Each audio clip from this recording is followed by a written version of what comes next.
Hi guys, my name is Selwyn Florin Kumar from BSHM2C. For today's video, I'm going to show you the different types of Chinaware and Hollowware. Dinner plate 10 inches 25 cm in diameter.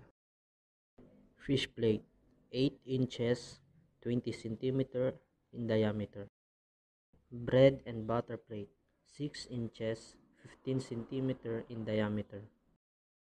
Soup plate 8 inches 20 cm in diameter. Soup tureen used as a container for soup dishes. Soup bowl 240 ml.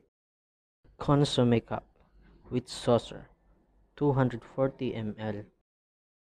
Cup and saucer 180 ml. Teapot used as a container for hot coffee or tea. Coffee cup and saucer used in serving hot coffee drink. Cereal bowl 350 ml used for cereals. Nut bowl 50 ml used for nuts. Soy dish used for soy sauce, fish sauce, dips and other sauces.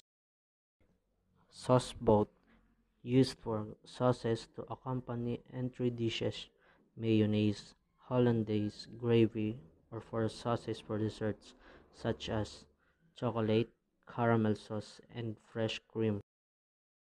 Cruet set decorative bottles used as a containers for liquid food items like oil, soy sauce, vinegar, wine, etc. Bud vase used to contain the flowers as decoration for table.